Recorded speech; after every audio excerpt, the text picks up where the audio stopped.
America is a nation that can be defined in a single word. The foothills of the Himalayas.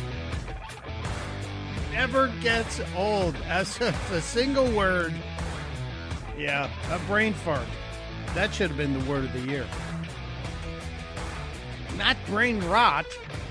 Brain fart, because that's kind of what we've witnessed over the last 4 years. And welcome to Tuesday. Welcome to the end of 2024. It is New Year's Eve. It is the Chris Plant Show. Mike Opelka in for my buddy Chris Plant, trying to take care of business. And also trying to look back at some of the moments that made us all laugh and made us all spit out our coffee or tea at any given point. Go, wait, what? Did they really say that?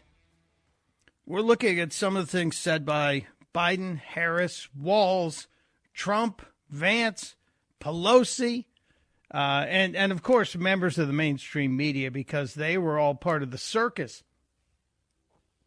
I think one of the more stunning things, and during the break, Michael Pierce and I were trying to figure out which moments do we remember because they were the most pivotal moment, the moment that maybe shifted the election towards Donald Trump.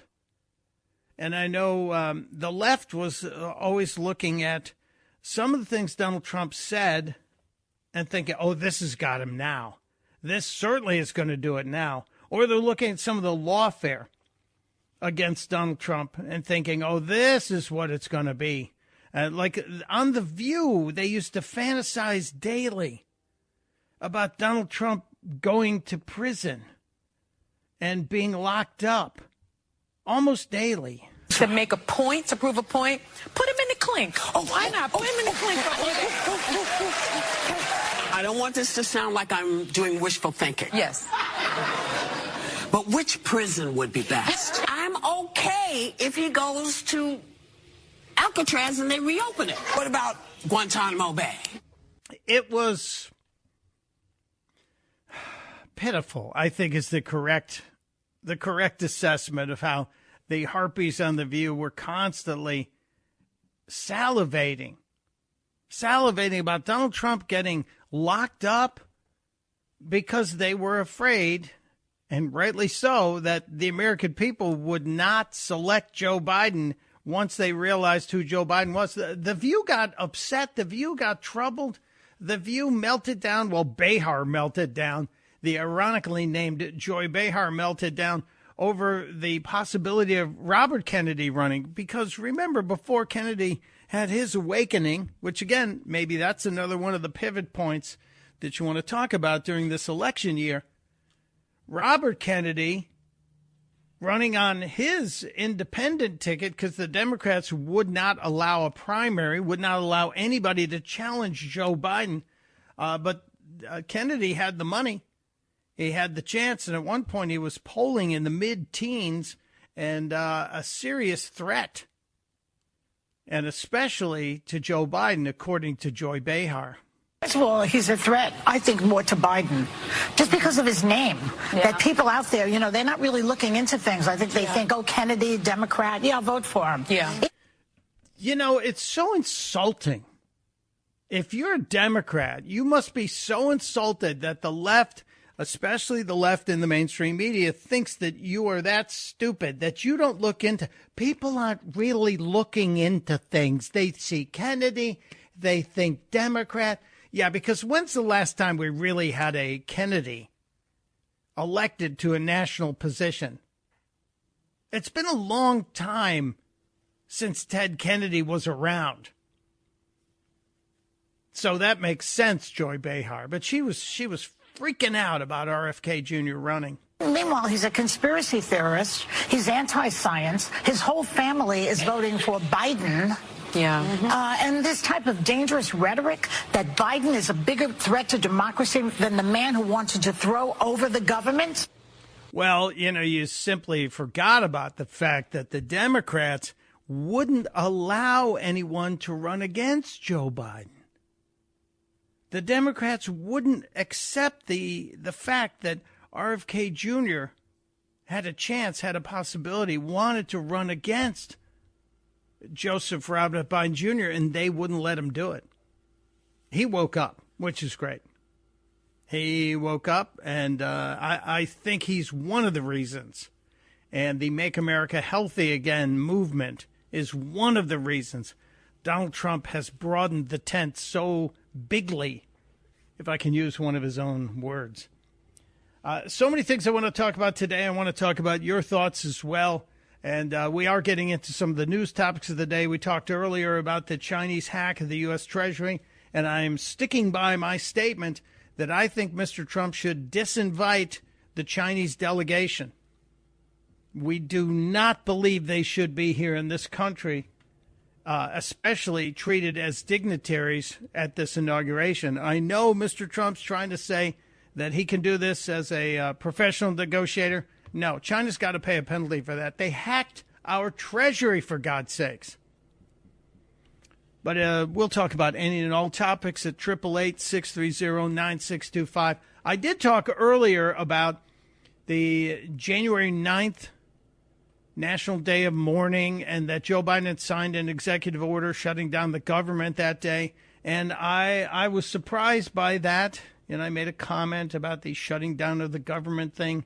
But I also learned that the day of mourning is always treated as a federal holiday. So thank you, Barbara. Appreciate the update on that day of mourning, which it is officially declared will be a federal holiday. So it will be a closure of the government. So don't expect any mail to be delivered when Jimmy Carter's day of mourning happens. More to that. Let's get to a couple of your calls. Dan is now let's go to Danny in D.C., Danny in Washington, D.C. Hello, Danny. Welcome to the Chris Plant Show. Hey, good morning, Michael. Happy New Year. Happy New Year, sir. What's up? Was I having a nightmare, or did I actually hear that Joseph Robinette Oatmeal Brains Biden is going to eulogize Jimmy Carter at the cathedral? That, in and of itself, would have to be a must-see event. Well, they are going to do that, and you know, Danny, caffeine and sugar can do a great bit of work for a brief time. So I would not be surprised if there was a Red Bull and Prevagen IV in the back of the National Cathedral just before Joe comes out. And they do have a relationship; they knew each other for 5 decades at least. So there is some history there. Yeah, Jimmy probably he would probably blame Jimmy Carter for some of the presidential documents that he had in his garage from 1972 while he was still a senator. That's true.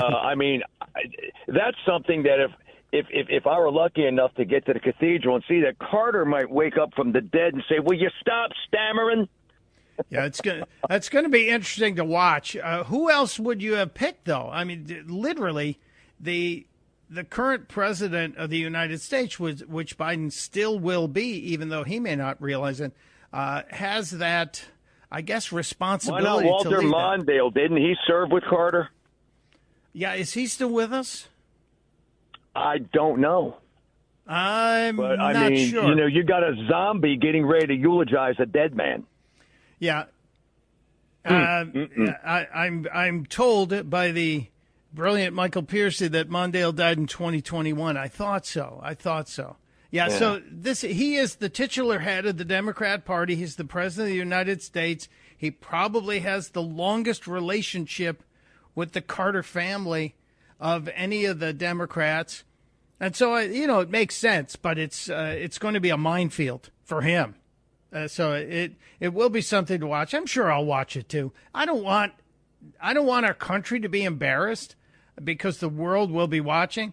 So I just hope they give them just enough caffeine and sugar to get through the 10 or 15 minutes of eulogizing. I just hope we don't get any of the "not a joke, folks," or anyway, and get wandering. So let's all hope for the dignity of the country that we have a simple eulogy from Joe Biden. I think they'll keep him on a short leash.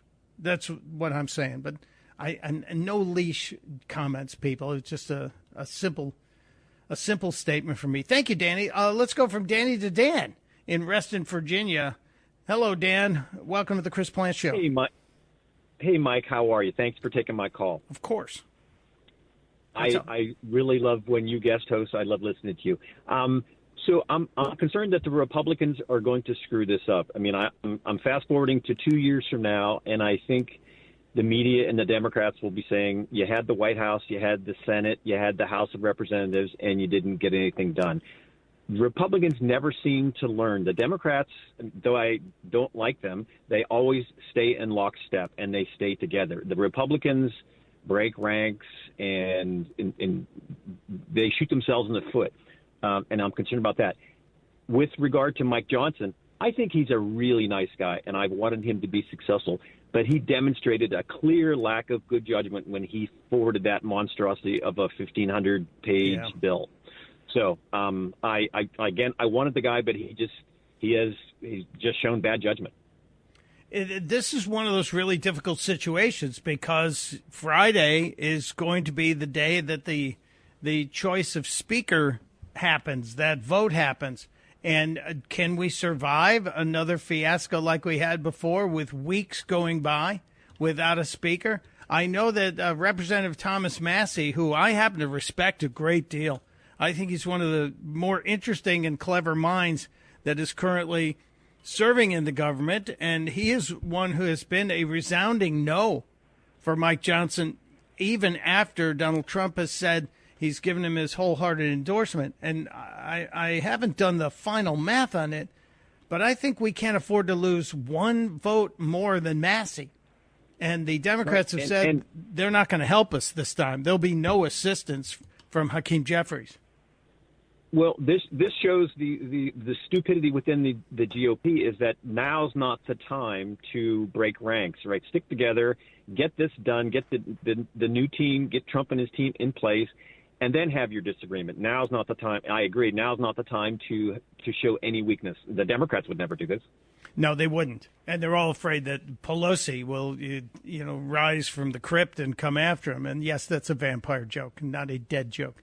But yeah, you're right, Dan. And we'll see what happens. I think we'll have a better idea Thursday after everybody gets through their New Year's. I think we're going to see a little more noise on this, and we'll talk about it leading up to, because I'll be here, God willing, through the end of the week, through Christmas vacation. But we'll see what happens. And I don't mind Massie standing up and saying what he's saying, but we also have a couple others who have said they are not happy about the situation. You have Victoria Sparks, who said she wants some guarantees from Johnson that he's not going to sell us out again. So we're going to see some horse trading between now and then. And I suspect if Donald Trump is want to get what he wants, he will, that he'll step in and do some of that horse trading himself. But thank you. I appreciate the call, and Happy New Year to you and yours. Let's grab one more. Dennis is in Annapolis, Maryland. Dave in Falls Church, Virginia. Hello, Dave. Welcome to the Chris Plant Show. Thank you very much, Michael. It's a joy to be with you. Talked to Chris a few times the last few months. And my comment is on Afghanistan. I'm a not retired, but former active duty military and West Point and everything. And to a man, every graduate, I'm not in my 70s, so I'm quite old, but to a man, every classmate of mine and every close graduate from the academy knows that he could, and before the women were admitted, but we could have written a much, much, much better operation plan for the withdrawal than what was underway and what Biden agreed to. We're aghast that nobody has been brought up on charges of treason, et cetera. Even the mid-level officers in CENTCOM, besides Milley and everybody here, it was just a tragedy beyond description. Yeah, the loss of the 13 lives plus all those injured at Abbey Gate, that disastrous withdrawal, it did not have to happen. And as you pointed out, Dave, and this is really the tragedy and the injustice of it all, nobody suffered but the Gold Star and the newly minted Gold Star families. Nobody got called out on this. And last week when Joe Biden was asked if he had any regrets, he said no, he regrets nothing at all that he did. And that's the shame. And I want to make sure we give you your due as well, Dave, and we salute you for your service, and we thank you for your service to this country. But that is one of the things I believe will tarnish Joe Biden's historical record forever and ever and ever. The disastrous withdrawal of Afghanistan, the loss of American treasure in those 13 lives, and now the situation in Afghanistan is just embarrassing, and it's disgusting, and it's horrible for the people we left behind. Thank you, Dave. Appreciate you being there. It's Mike Opelka. We're looking back on 2024 and celebrating the incredible Chris Plante Show. Chris here with a list of things that none of us should trust. The Washington Post, the New York Times, anything on CNN. Here's a list of things that I do trust. The Washington Times. Support real journalism for just $1 a week at washingtontimes.com/Chris. I'm going to continue to move until we get the total ban on the total initiative relative to what we're going to do with more Border Patrol and more asylum officers. President Trump? I really don't know what he said at the end of that sentence. I don't think he knows what he said either. Oh, that was one of the golden moments of this past year. Yes, it is the Chris Plante Show. Mike Opelka, that's me, sitting in for Chris Plante as we are looking back on 2024 and that moment in the debate where Donald Trump just looked and said, I don't know what he said, and I don't think he knows what he said either. And that even triggered Geraldo Rivera, who I don't think we're going to see him much next year, but Geraldo Rivera talked like this after that debate. Biden has to drop out. There has to be an open Democratic convention. Trump can be beaten. The reason Democrats are so pissed off is that they thought the court was going to save them. The court is not going to save them. They have to defeat Donald Trump at the polling place, not in court. Yeah. He was right. I hate to say Geraldo was right, but he's also wrong on so many levels. But the media was in cahoots. And you know who agrees with me? Dennis in Annapolis, Maryland. Dennis, it was so obvious, wasn't it? Welcome. Hey, Mike. Happy New Year, and you always do a great job subbing. Thank you, sir. Chris. I appreciate it. As a physician, I am just really miffed at Kevin O'Connor, Biden's White House physician, for his participation in the cover-up of Biden's glaring cognitive decline. This Kevin O'Connor signed off for 4 straight years, and it just got worse and worse and worse on the annual physical exam that he gave Biden, never doing a cognitive exam and claiming that, I see him every day and he doesn't need one. I mean, this guy, he's either unethical and or incompetent, and he should have his license lifted.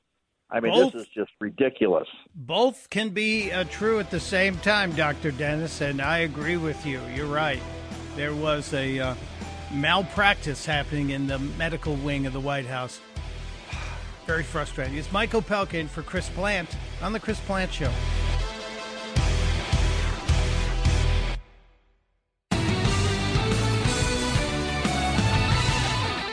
It is hard for us to keep up with this president who is constantly working every day to get things done. Joe Biden is agile, is capable, incredibly sharp, incredibly probing, incredible command. He's doing more than showing up for work and functioning. He's doing the job that we put him in there for. As he says every day, watch me. And he puts many of us to shame with his energy.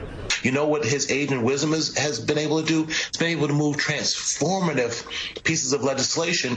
He's younger than I am, so he's a kid to me as well. Oh, my goodness, the lies, the lies, the lies. That is a montage of mendacity. Yes, of course, it is the Chris Plante Show. Mike Opelka in for my buddy Chris Plante as the dulcet sounds of Aliota Haynes and Jeremiah are playing beneath the montage of mendacity from the media. They supported Joe Biden's cognitive decline and told us that nothing was wrong. It was like the early days when the Chernobyl reactor melted down and all we heard out of Russia was nothing is wrong. Everything is fine.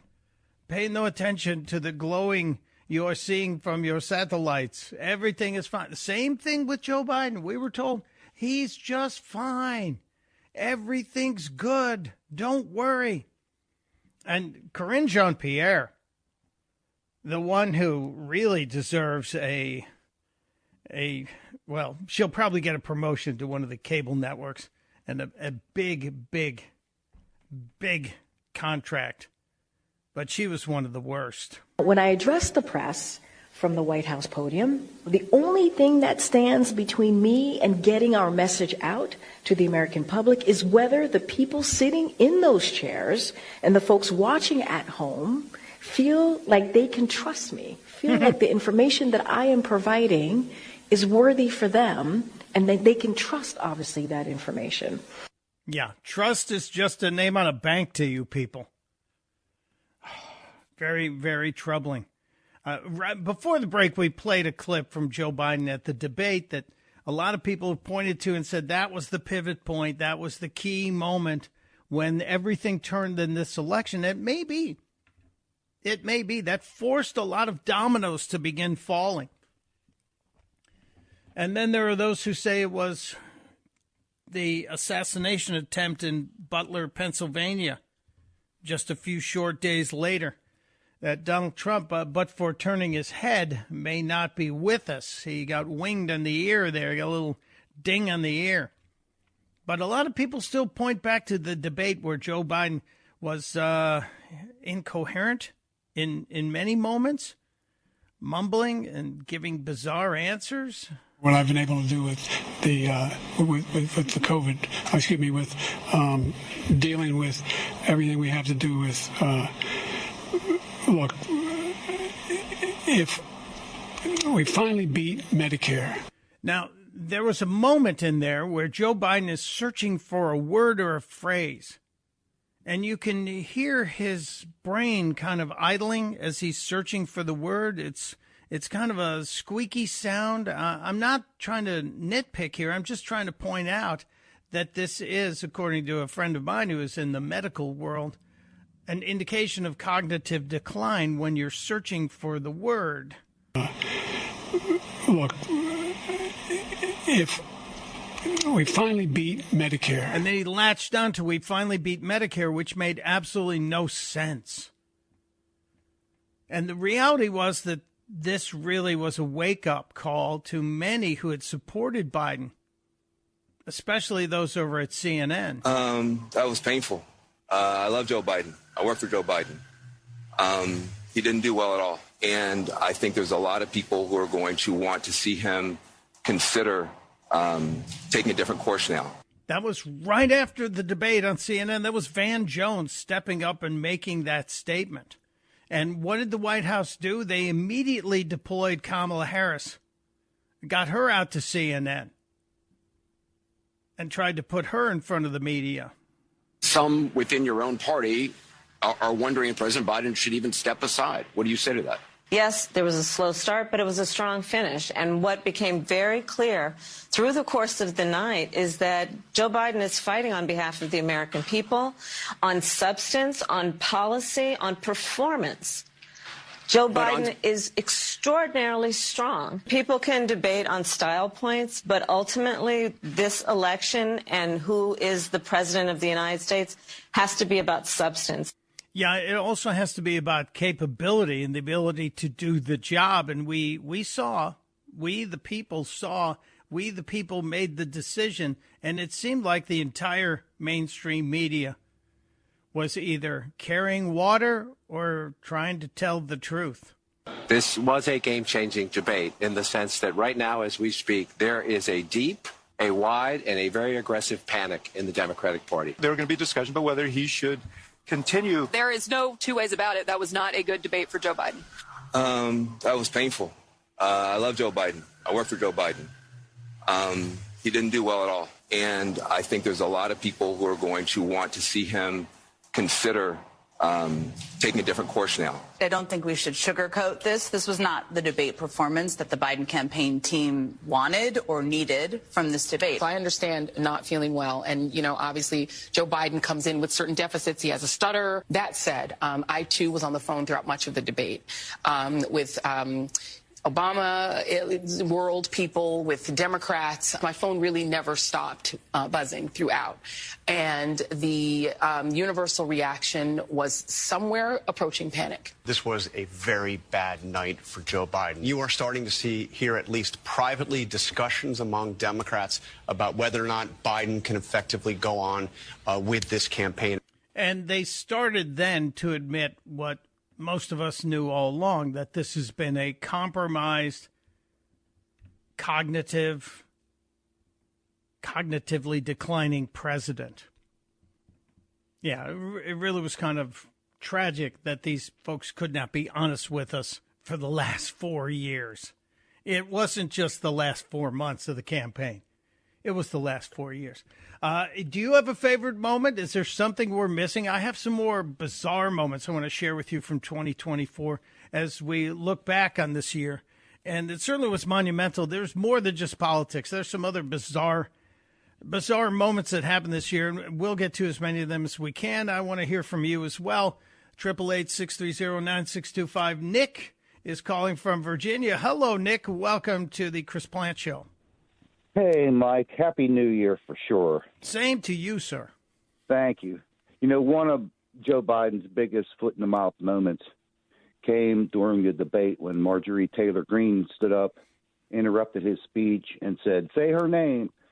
And Biden then put his foot in his mouth and used the taboo term illegal alien. Oh, that's right. Set off the left. And then he had to backtrack it the next day. He said, no, it was undocumented immigrant.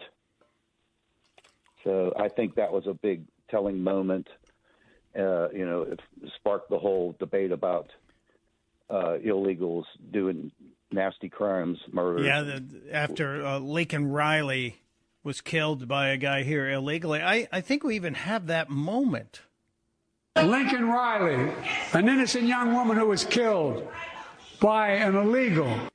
And was that the time he said Lincoln Riley, not Laken Riley? Lincoln Riley was a college football coach, but it was Laken Riley. Yeah, Nick, that was a great moment that Biden got caught actually speaking truth when he said illegal. And I shouldn't have used illegal. It's undocumented. So you regret using that word? Yes. Nothing like pandering to the people that are murdering the young women of this country. And they're here illegally murdering, raping, pillaging. It was a disgusting moment. And it happened early in the year, too. It showed I guess it showed that the reality that the Democrats were willing to do anything to retain power. They're willing to bow to any agenda. And the pendulum had swung so far left that they couldn't see the middle anymore. Biden, who for years was talked about as the middle of the road Democrat, had become, over the course of his first and thank God only term, one of the more leftist presidents in the history of the country. And it was costing the country not just in money, but in treasure, in the deaths of people like Laken Riley. Do you regret using the word illegal to describe immigrants last night, sir? Well, I don't regret it. Technically not supposed to be here. I don't regret. I mean, you see him try and grab the words out of the air and shove them back into his mouth. As he said, I don't regret, but technically, they're not supposed to be here, technically. So on a technicality, the guy, what a maroon. What an absolute maroon. All right, let's keep rolling through the calls. You guys are very active today. We appreciate it. Happy New Year to you. Christy in Frederick County, Virginia. Hello, Christy. Hey, Chris. Thanks for having me. Happy New Year. Happy New Year to you. I first want to say I can't wait for January 20th. I am a hardcore conservative, and today I'm curious your thoughts on this. So in Frederick County, Virginia, our school system here is an absolute mess. I have been extremely vocal with our school board, and recently I was actually escorted out by law enforcement. I have been complaining a bunch. They had hired a transgender woman, so it's a man in a blouse with dangly earrings to teach second graders, which is a huge concern to me. There have been pride flags in the classrooms, on the school buses. They're locking up the bathrooms so the students can't use them in between classes. I mean, when I tell you it's bad, it's bad. So I've been going to the school board meetings to complain, and our mostly conservative school board is out to get me. I recently called them. I criticized their intelligence, and I called them, and immediately I was gavelled, and I was escorted out by our sheriff's office. They cannot handle mean words, and they are catering to the liberals and, quite frankly, the agenda to groom our children. And I'm not putting up with this anymore. So, well, our next. Christy, this is the call that a lot of parents like yourself have heard to be involved either in putting your voice forward at the school board meetings. But one of the problems that we have is the language police have made it impossible for people to speak their mind because words like the word that got you tossed out have been replaced by the term neurodivergent. We're not allowed to say the R word anymore. And as a First Amendment absolutist, I bristle at that, and I wish people would be a little more understanding of the slippery slope they're on. But the reality here is, unless and until the school board and the parents stand up and say the only flag in those classrooms should be the American flag, the only flag on the bus should be the American flag, and what's with locking the bathrooms? That seems to be a really bizarre type situation. Now, as far as the trans thing, I hope everybody that needs mental health help gets it. And if the indoctrination is happening, I wish we could put body cams on the kids in school so the parents could see what the heck is being taught. But, there'll be a fight against that. Some of what Van Jones used to say needs to be applied to conservatives trying to change these agendas. And that was drop the radical pose to achieve the radical ends. So you have to drop the ultra-conservative pose and kind of get in there and then apply the conservative ends to it. I wish you all of the success you can get in this mission, because the kids are the most important thing right now, and the left has been going after them for a long time. So I hope you and everybody in Frederick County or any county where the left is entrenched can get in there and fight for those kids. They're your kids. They're our future. Thank you, Christy. One more quick one here. Let's get to Matt in Charleston, South Carolina. Hello, Matt. Welcome to the Chris Plant Show. Hey, buddy. Merry Christmas. Well, of course, Merry Christmas. We'll take that, Happy too. New Year. Happy New Year, man. And I just want to thank you for filling in for Chris. And you do such a great job. His whole team does such a great job to keep us informed and keep our hopes up. And may that happen through 2025. Thank you. Thank you so much, Matt. It's our pleasure. Yeah, we have a great team here. Not just Michael Piercy, Jane, everybody that works on this show puts it all in there ahead of time. Michael's writing me before 8 o'clock saying, hey, I'm in here. What do you need? Let's get going. Chop, chop. So I am. I'm chop, chop. I've got one question for you. Yes, sir. You fill in for Chris from 9 to 12. Yes, sir. But what is your show, and where can I find it? Do you do a 6 to 9 show somewhere, or is it a 12 to 3 show? In the coming year, you'll be able to find me, and there will be a regular daily show out of Florida. But you can find it at pureopelka.com. It'll be posted there, and you can even link to it and listen to it. But, yeah, Pure Opelka has the details on the stories that catch my attention every day, as well as where I'm going to be. But it's my honor to be here for Chris. He's a guy from the old neighborhood in Chicago. We used to ride bikes around the same streets and raise all kinds of problems. But now we're trying to keep the country on the right path. But thank you, Matt. Merry Christmas, Happy New Year. And we'll step aside for a quick break. It's Opelka in for Plant on the Chris Plant Show.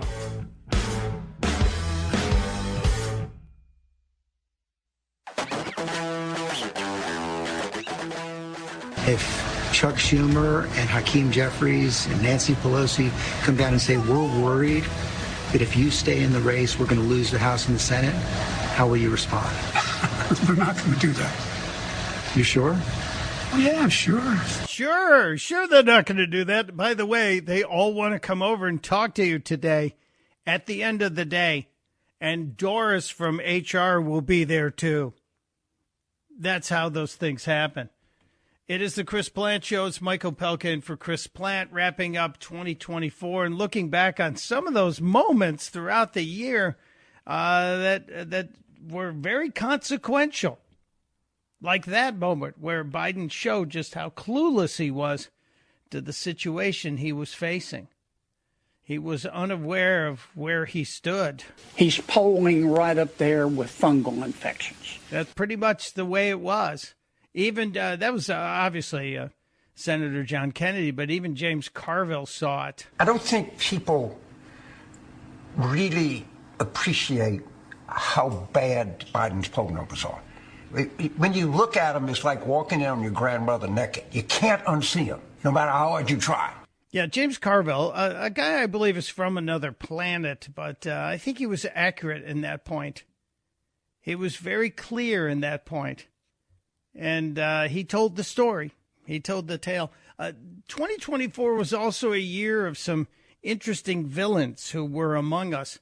And one of those was Fani Willis, or Fawny Willis, as we're told we have to call her. And her shenanigans in Georgia, that now we know she was working in cahoots with the Biden administration, the Biden DOJ, to try and get Trump. But she got caught. She got caught hiring her boyfriend, paying him a lot of money. And when she got called out on it, she wanted to blame you and try and throw it back on you. You're confused. You think I'm on trial. These people are on trial for trying to steal an election in 2020. I'm not on trial, no matter how hard you try to put me on trial. And if you say on trial one more time, you'll get a free box of popcorn. She was one of the more entertaining evil villains of 2024. And as would always happen in good stories, the evil villains get tossed out. The case looks like it is completely cratered. And now we have the records that show that Fawny Willis, was colluding with the Biden administration.